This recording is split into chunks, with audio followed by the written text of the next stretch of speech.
자, 성경 암송 마태복음 6장 3절 4절인데요. 너는 구제할 때 오른손이 아닌 것을 왼손이 모르게 하여 내 구제함을 은밀하게 하라. 은밀한 중에 보시는 내 아버지께서 갚으시리라. 아멘. 자, 너는 구제할 때 오른손이 하는 것을 왼손이 모르게 하여 네 구제함을 은밀하게 하라. 은밀한 중에 보시는 너희 아버지께서 갚으시리라. 네. 자, 오늘의 에이스. 최고.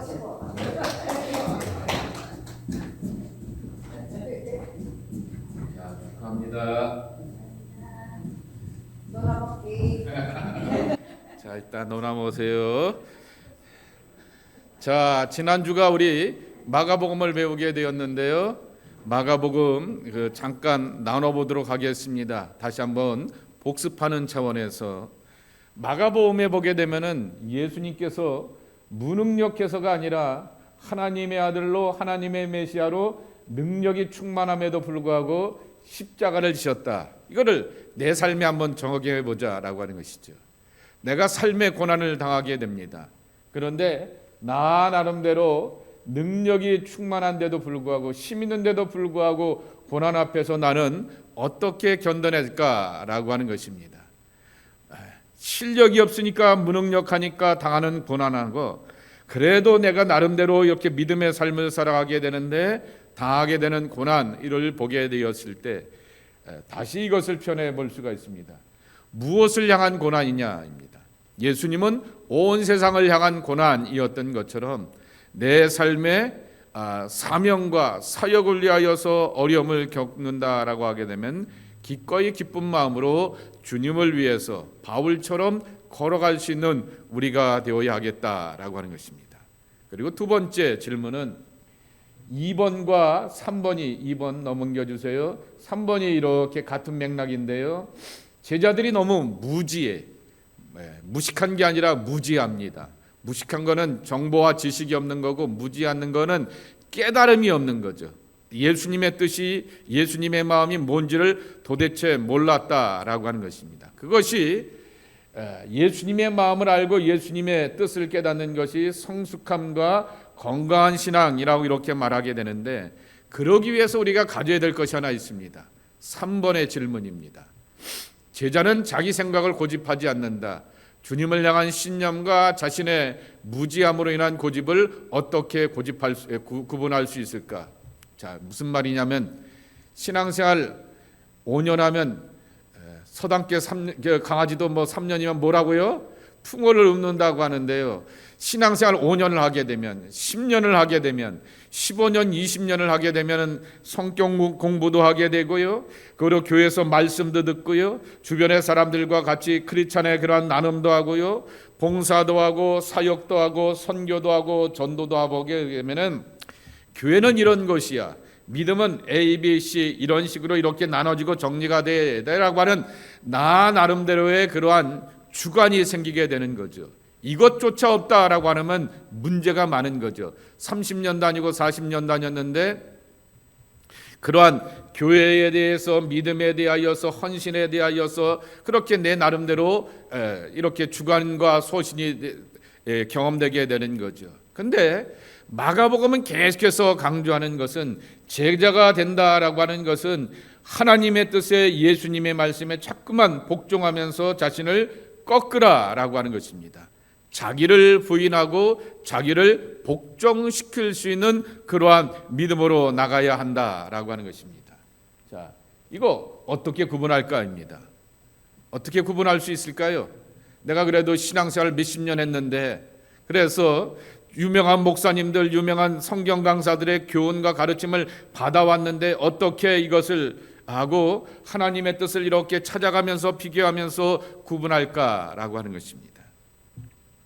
그것은 예를 들면 사도행전 16장에 나오게 되었던 사도 바울의 기도를 이렇게 생각해 보면 될 것 같습니다. 바울은 열정과 헌신을 가지고서 전도하려고 하게 되는데 그 전도의 길을 하나님이 가로막습니다. 자기의 뜻이 옳아요. 왜냐하면 선교하고 헌신하려고 하는 아름다운 모습이었기에 건강한 모습이었기에 모든 사람들이 이렇게 칭송하게 되는 박수 받을 만한 모습이었는데 하나님이 막으신다라고 하는 것입니다. 그 막는 것을 깨닫고 자각하는 것이 우리에게 필요하다라고 하는 것입니다. 막으시는구나. 자꾸만 우리에게 가르침을 주시고 감동을 주시는구나. 이 길이 아닌가 보다라고 하는 것을 향하여서 깨닫고 발견하는 그러한 분별력이 우리에게 필요하다라고 하는 것입니다. 하나님의 말씀 앞에서 그렇게 가로막힐 때마다 또 감동이 없을 때마다 말씀 앞에서 자기를 내려놓고 기도하며 자꾸만 비춰보는 그러한 연습이 우리에겐 필요하다라고 하는 것입니다. 자, 그리고 이제 4번의 질문이나 그런 거는 한번 이렇게 보게 되었고요. 우리 한번 나눔과 성찰 가운데서 5번 한번 스스로에게 물어보겠습니다. 예수님은 십자가를 지는 것을 복으로 생각하게 되었는데 주님을 위한 고난의 동참으로 어떤 복을 얻었는지 생각해 보자 그랬습니다. 주님을 위한 고난에 동참한다. 그 고난에 동참하면서 내가 받는 복이 뭐겠습니까? 더욱더 주님과 가까워지고 주님의 심정을 알아가는 것이 우리의 복이 아닐까라고 하는 그러한 생각을 해보게 됩니다. 자, 그러면 마태복음으로 넘어가도록 하겠습니다. 마가복음을 흔히 말하기를 가난한 자들을 위한 복음서, 약한 자들을 위한 복음서, 소외된 사람들을 위한 복음서라고 말하게 되는데요. 마태복음은 유대인의 관점에서 유대인들을 위한 복음서라고 하는 그러한 타이틀을 갖게 됩니다. 자, 마태복음의 기록자가 누구예요? 빨리 대답해 주세요. 누구예요? 마태라고 빨리 대답해 주세요. 마태복음의 기록자가 누구예요? 마태입니다. 그 마태의 별명이 뭐죠? 레위 마태입니다. 레위 마태. 그러기에 그 마태는 레위인 출신이었다라고 하는 그러한 짐작들을 하게 되는 것입니다. 그러니 유대교의 전통과 예법과 그리고 모든 명절을 지켜가게 되고 제사의 그러한 모든 것들을 지켜가는 데 있어서 다른 이런 유대인들보다도 더 골수분자이고 철저한 어린 시절서부터 교육을 받게 되었던 이가 바로 레위 마태라고 하는 것입니다. 그래서 유대인들을 위해서 복음을 이렇게 기록하게 되었다라고 하는 것입니다. 왜 그러냐라고 하게 되면 초대교회 예루살렘 교회의 한 90% 이상이 유대인들이었기 때문이었던 것입니다. 그리고 나중에 점점 이렇게 늘어나게 되었던 것이 헬라말을 하게 되었던 유대인들이 들어오게 되었고 나중에는 또한 이방인들이 이렇게 들어오게 되었죠. 그러면서 이렇게 교회가 다양한 인종으로 이렇게 연합이 되게 되었는데 그렇기 때문에 초기에 유대인들을 위해서 기록하기 위하여서 이 유대인의 관점에서 복음서를 기록하게 되었다입니다.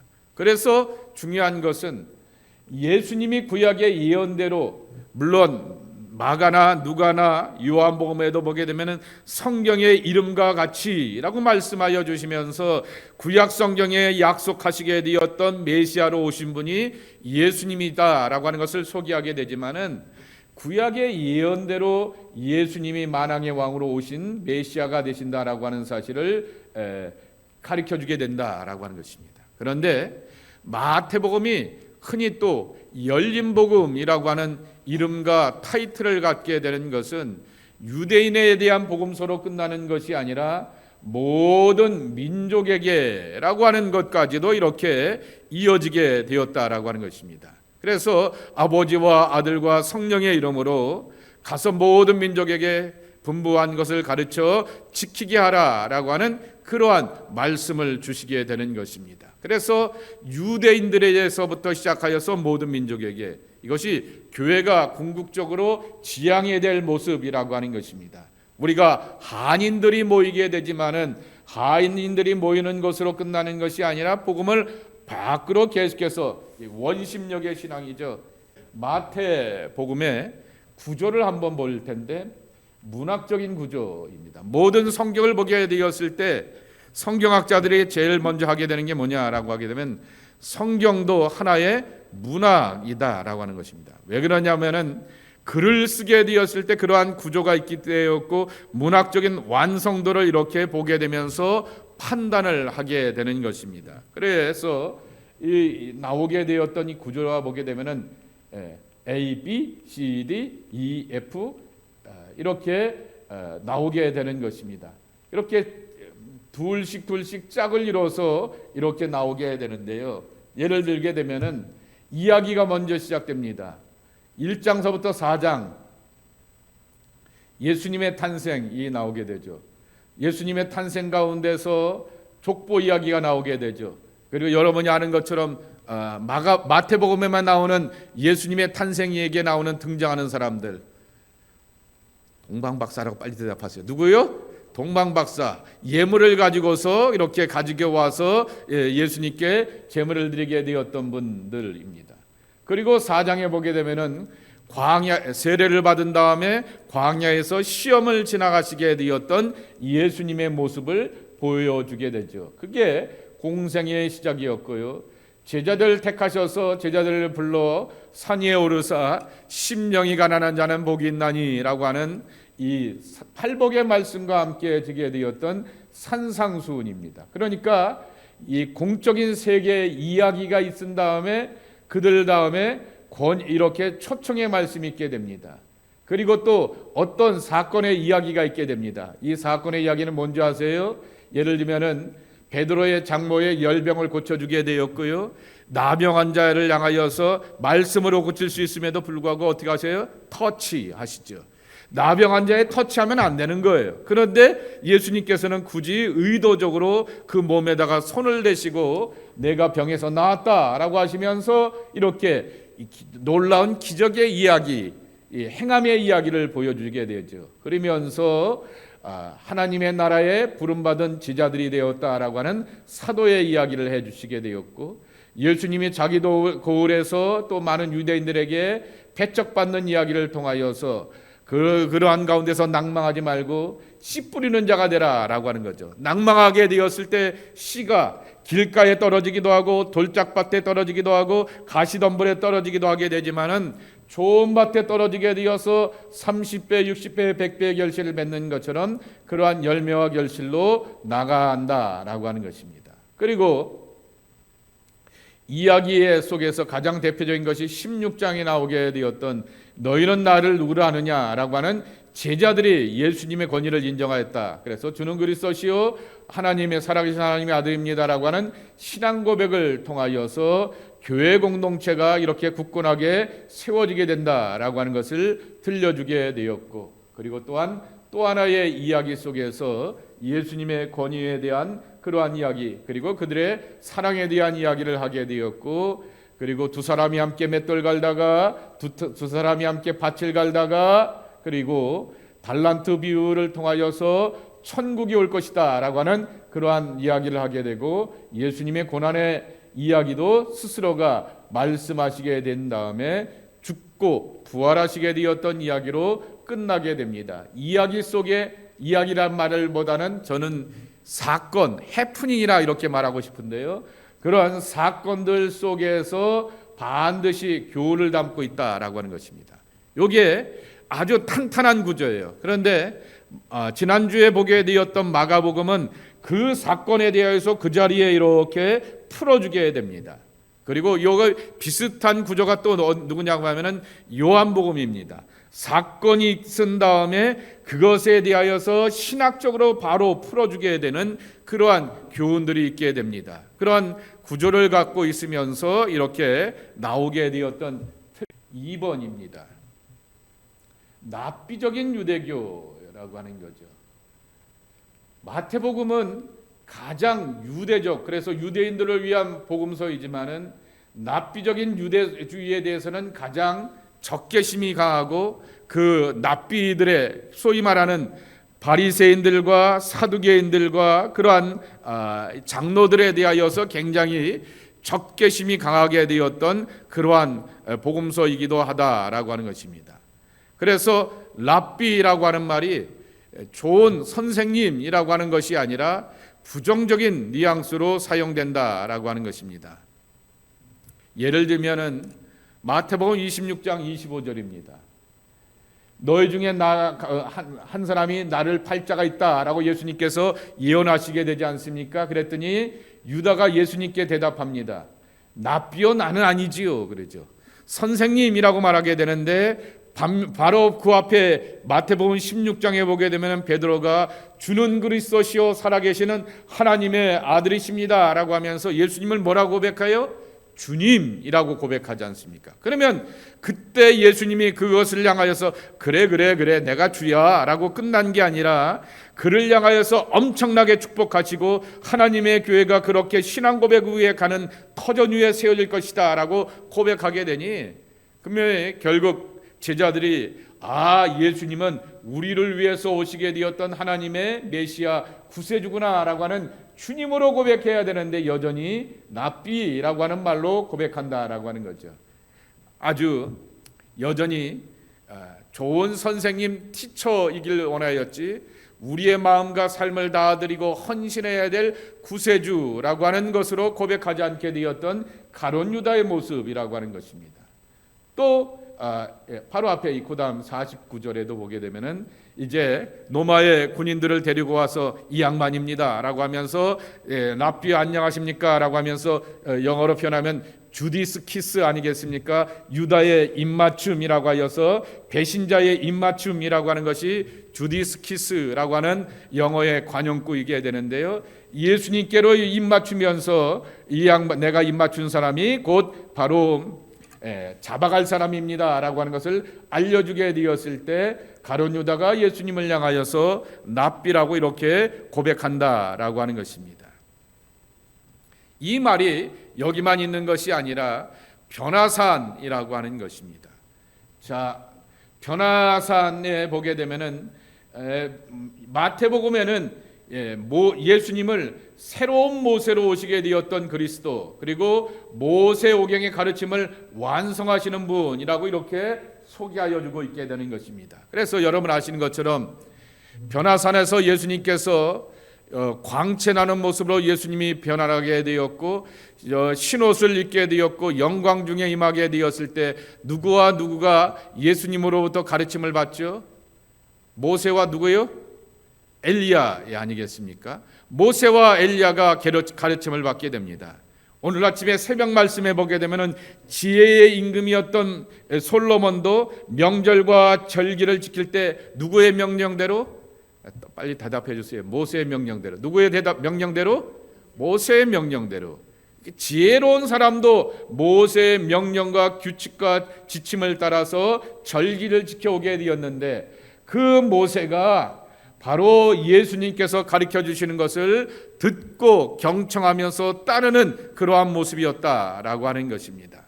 자, 그래서 17장 4절 한번 보겠습니다. 시작. 베드로가 예수께 여쭈어 이르되 주여 우리가 여기 있는 것이 좋사오니 만일 주께서 원하시면 내가 여기서 초막셋을 하나는 주님을 위하여 하나는 모세를 위하여 하나는 엘리야를 위하여 하리이다. 이렇게 초막셋을 짓고 머물자라고 말하게 되는데 베드로가 예수님께 고백한 말입니다. 조금 전에 가룟 유다의 그 싸가지와는 다르지 않습니까? 납비요 선생님이라고 말하게 되는데 베드로는 뭐라고 고백해요? 주님 키리오스 구세주요 라고 이렇게 고백하게 되면서 이 주요라고 하는 말에는 여러 가지 키리오스라고 하는 말은 영어로 표현하게 되면 마스터라고 하는 그런 뜻을 담고 있게 됩니다. 자, 태권도장에 사범을 향하여서 뭐라고 불러요? 마스터라고 부르게 되죠. 한국 사람이 유일하게 써 하면서 yes 하면서 대접을 받고 존경을 받는 자리가 어디예요? 태권도 사범 아니겠습니까? 헤이 요 이렇게 사람들이 이렇게 우리를 지나가면서 부르게 되는데 좀 점잖게 부르면 이스큐지미 하며 부르게 되는데 yes 하면서 이렇게 유일하게 대접을 받는 자리가 태권도 사범인데 마스터입니다. 주여 키리오스입니다. 그렇게 예수님을 향하여서 존중하고 섬기는 그 고백을 드리게 되었던 이 변화산에서의 주라고 하는 것입니다. 그런데 마가복음을 한번 보자고요. 9장 5절입니다. 이 변화산의 이야기가 뭐라고 표현하고 있는지 한번 읽어보겠습니다. 시작. 베드로가 예수께 고하되 납비여 우리가 여기 있는 것이 좋사오니 우리가 초막제를 짓되 하나는 주를 위하여 하나는 모세를 위하여 하나는 엘리야를 위하여 하사이다 하니 그랬습니다. 같은 그 고백 가운데서 이 랍비여 라바이여라고 이렇게 고백하게 됩니다. 선생님이라고 말하게 되는데 그것과는 다르게 마태복음은 바로 이 주님으로 오시게 되었던 구세주로 오셨다라고 하는 것입니다. 자, 마태복음의 유형론을 한번 보겠습니다. 마태복음의 특징 가운데 하나가 뭐냐라고 하게 되면은 모세 유형론을 갖고 있다라고 하는 것입니다. 마태복음은 예수님을 모세의 사역을 그대로 이렇게 접수할 뿐만 아니라 그분을 능가하시게 되었던 세상의 구세주로 오셨다라고 하는 것입니다. 이스라엘 사람들에게 있어서 모세에 대해서는 어린 시절서부터 들어오고 가르침을 받고 교훈을 받았기 때문에 모세가 뭐하다가 이 땅에 삶을 살다가 하나님 앞에 부르심을 받았는 것을 알기 때문에 바로 모세의 그 사역을 다 테이크오버하고 그것을 향하여서 더 완성하면서 온전함을 이루게 되었던 분이 예수님이라고 하는 것입니다. 첫 번째입니다.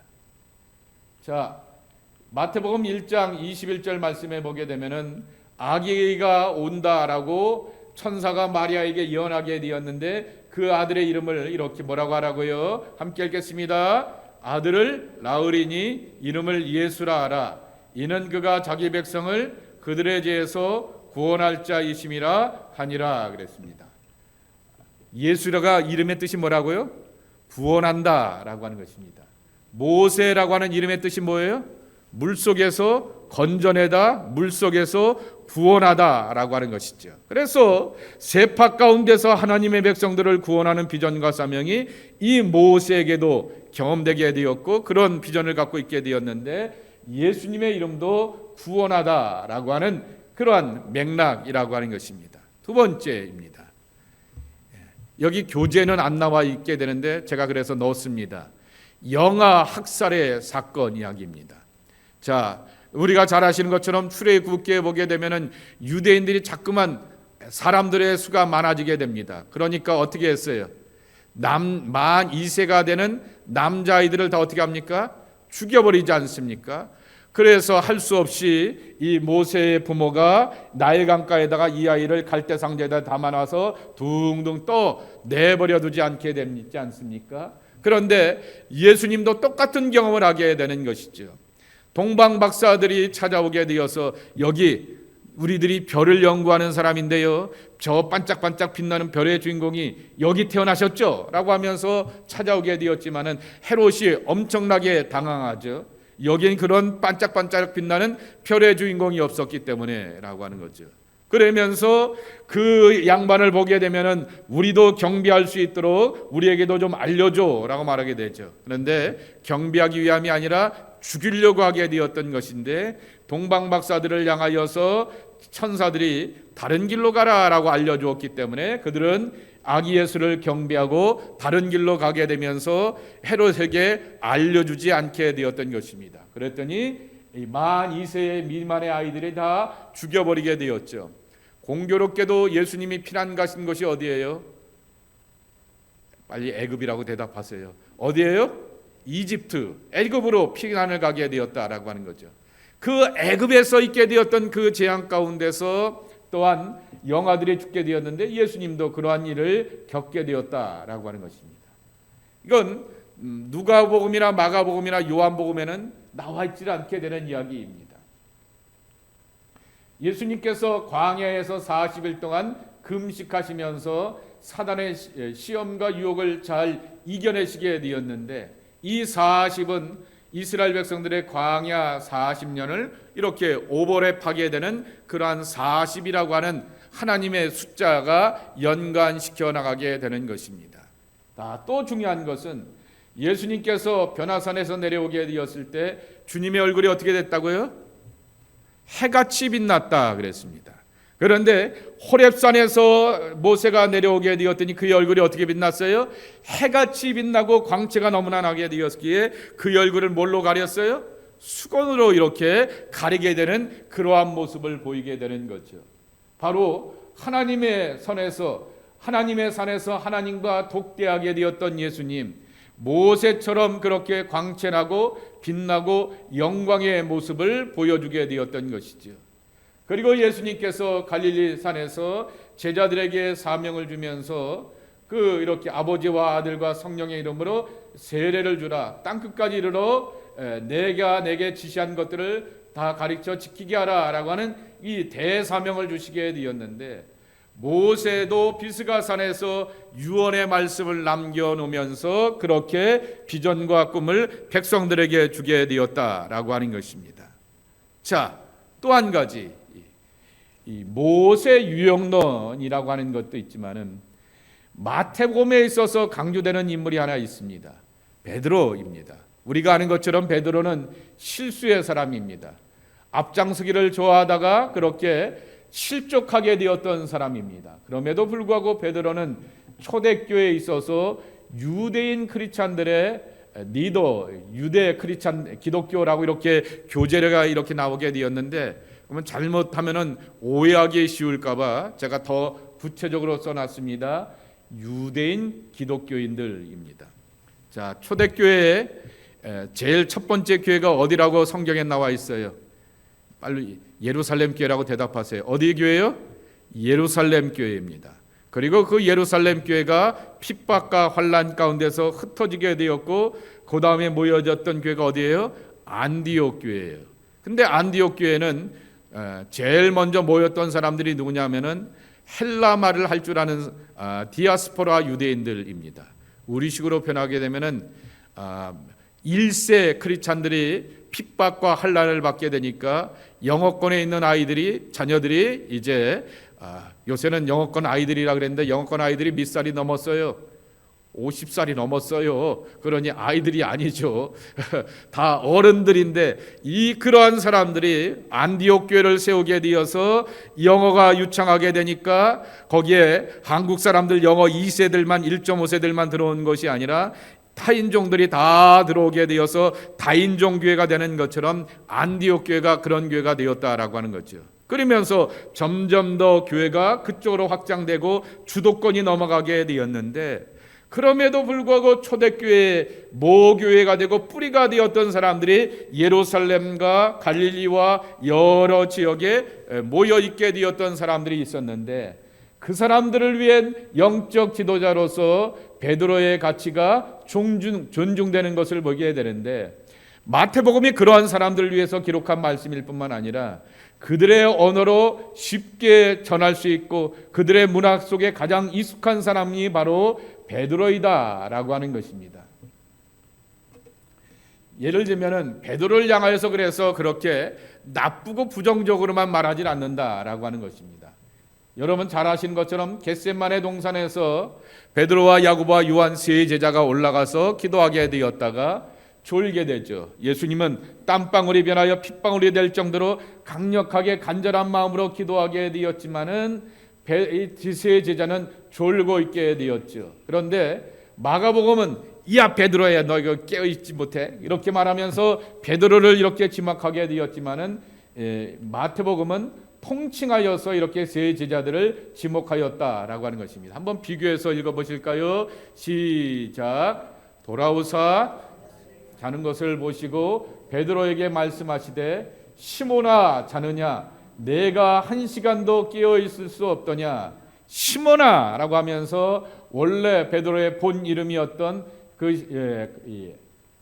아람식의 이름이었던 시몬이라고 부르면서 그를 향하여서 지적을 하게 되는 거죠.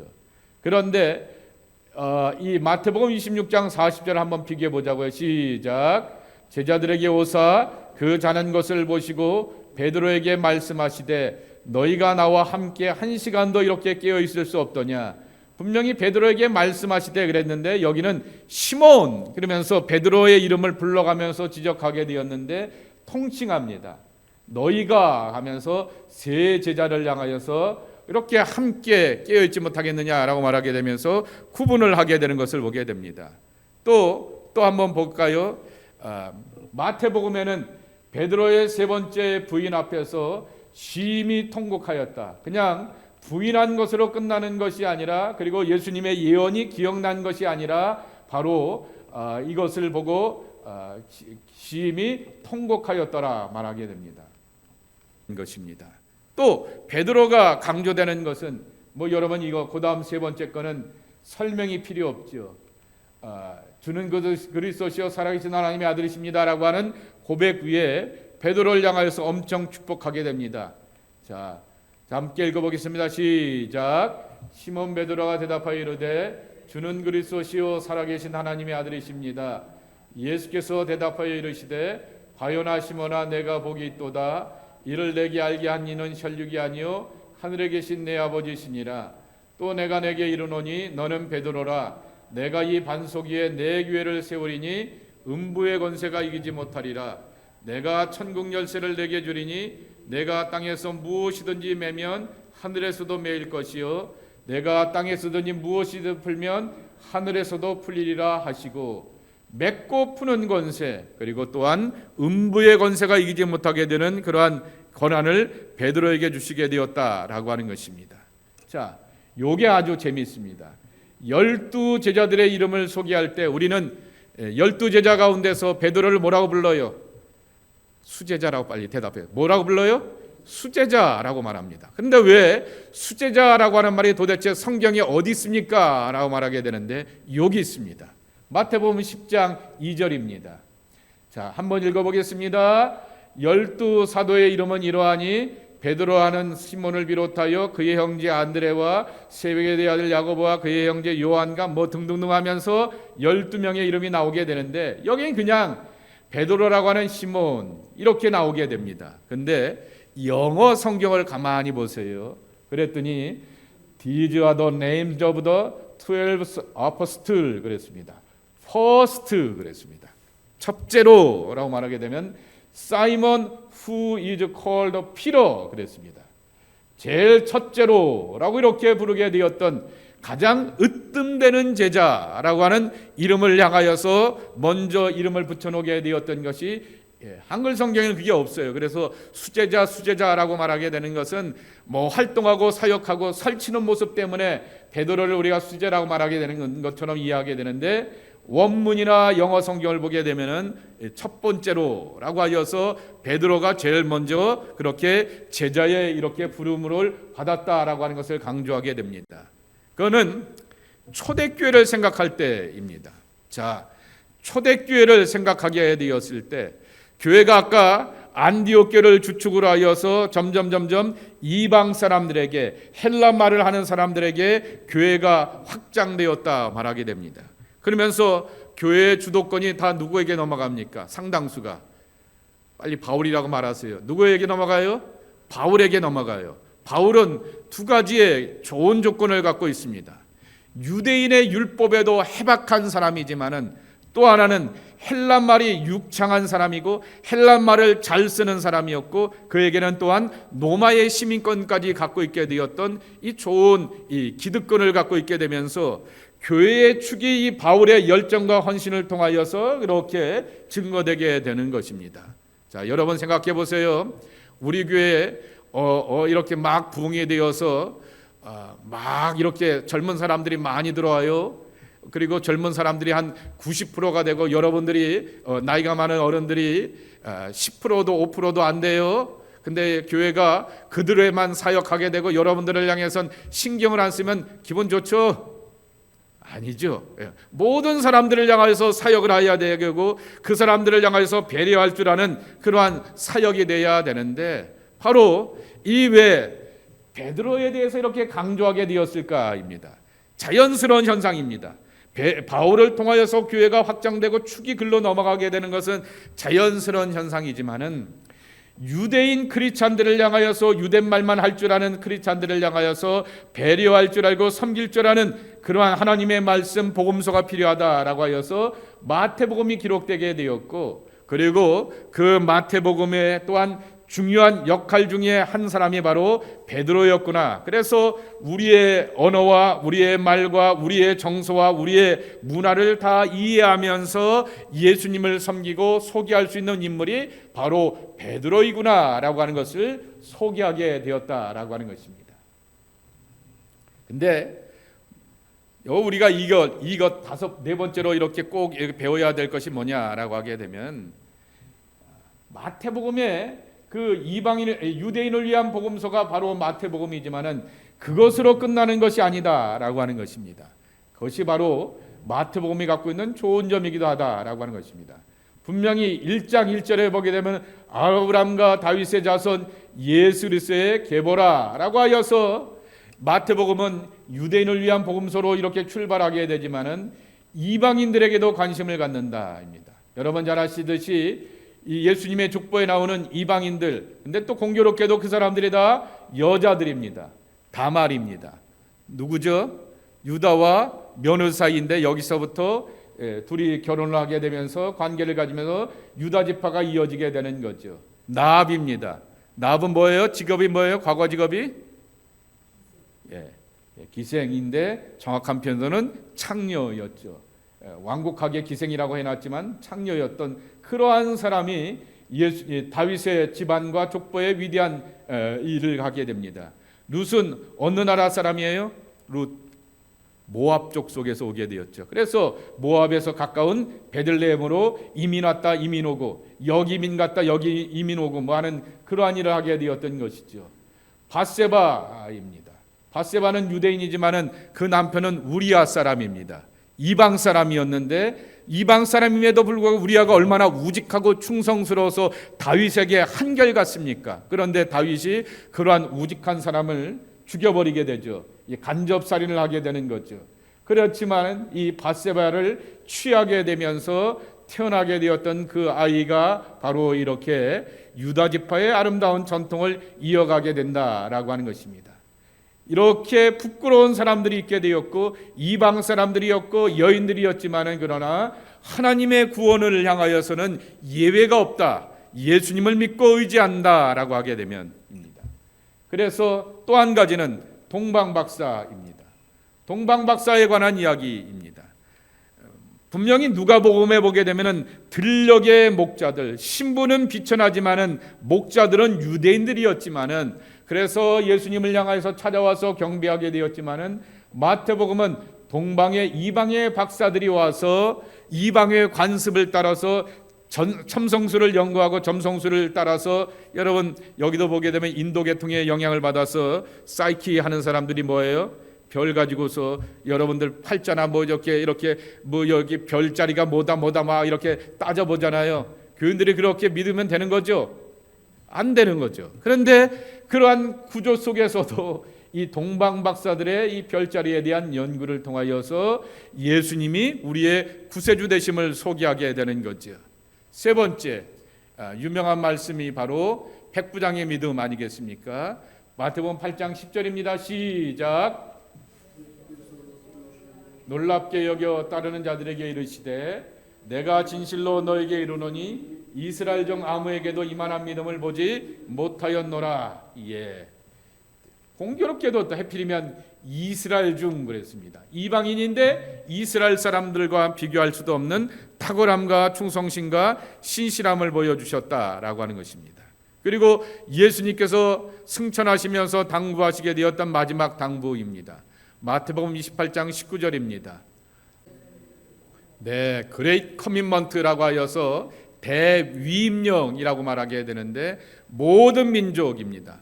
유대인에게 있어서 복음이 전해지게 되었지만은 우리가 그런 꿈만 비전을 갖고 있는 것이 아니라 유대인들에게라고 하는 것입니다. 또 마태복음 26장 값비싼 향유를 이렇게 드리게 되면서 예수님의 그런 발을 씻게 되었고 몸에다가 기름을 붓게 되었던 이 여인을 향하여서 복음이 전하는 온 천하에라고 말하게 되면서 유대인들만 이것을 기억할 것이 아니다라고 하는 것입니다. 그래서 교회가 어떤 공동체가 되어야 되느냐 한번 읽어보겠습니다. 시작. 교회는 신앙의 전통, 이게 정통이 되죠. 전통을 지키며 폐쇄적으로 운영되면 죽을 수밖에 없다. 당연히 전통을 지켜야 됩니다. 오소독시한 교회가 되어야 되지만은 날마다 변화되어야 되고 하나님께서 확장하시는 그러한 시각을 따라서 따라갈 줄 아는 우리의 모습이 되어야 한다라고 하는 것입니다. 그런 면에 있어서 오늘 양이 많네요. 하나 더 이렇게 보도록 하겠습니다. 완전입니다. 마태복음은 율법의 완성으로 예수님이 오셨다라고 하는 이야기를 하게 됩니다. 함께 읽겠습니다. 내가 율법이나 선지자를 폐하려 온 줄로 생각하지 말라. 폐하려 온 것이 아니요 완전하게 하기 위함이다 라고 하는 것입니다. 그래서 도대체 완전이라고 하는 말 어떻게 우리가 이룰 수 있을까라고 하는 것입니다. 예수님이 요청하셨어요. 하늘에 계신 너희 아버지의 온전함과 같이 너희도 온전하라. 영어 성경으로 보게 되면 be perfect, 완전하라. perfect이라는 말을 이렇게 쓰고 있단 말입니다. 어떻게 우리가 온전할 수 있고 완전할 수가 있을까라고 하는 것입니다. 첫째로는 그러려고 하면 의도의 순수성이라고 하는 것이죠. 순전한 마음을 갖고 이렇게 의도의 순수성이라고 하는 거죠. 그 다음에 설명은 이렇게 스킵하도록 하겠습니다. 2번입니다. 그러기 위해서는 어떻게 해야 되냐 하면은 마태복음 27장 30절의 말씀입니다. 뭐라고요? 예수께서 이르시되 내 마음을 다하고 목숨을 다하고 뜻을 다하여 주 너희 하나님을 사랑하라 하셨으니. 그래서 제가 자꾸 쓰는 말이 있지 않습니까? 웨슬레가 똑같은 크리스찬의 완전이라고 하는 것을 가르쳐 줬기 때문에 이번에 중간고사 몇 점 맞을래? 그랬더니 60점 맞고 패스할게요 라고 하지 말고 95점 맞겠습니다 라고 말하게 되면서 애가 죽을 돈 공부하는 거예요. 95점 맞으려고 그랬는데 90점 한 85점만 치자고요. 85점 맞았어요. 그러면 여러분은 뭐라 그럴 거예요? 아이고 너는 머리가 그거밖에 안 되냐 그럴 거예요. 95점 맞으려고 애를 썼고 노력하였고 수고하고 잠도 안 잤는데 85점 받지 못하게 되었지만 뭐라고 말할 거예요? 너 참 수고 많았다라고 하는 거죠. 그것이 1번에 나오게 되었던 의도의 순수성이라고 하는 거죠. 그러한 힘을 다하고 목숨을 다하고 마음을 다하는 것, 그것이 하나님의 사람의 우리의 모습이 되어야 하는 것이죠. 그것이 예수님께서 말씀하시게 되었던 용서의 이야기도 같은 맥락이라고 하는 것입니다. 한번 베드로가 몇 번 용서할까요? 그랬는데 한번 예수님 대답 한번 봅시다. 시작. 이르시되 내게 이르노니 7번뿐만 아니라 70번을 70번이라도 할지니라 그랬습니다. 그래서 그냥 숫자로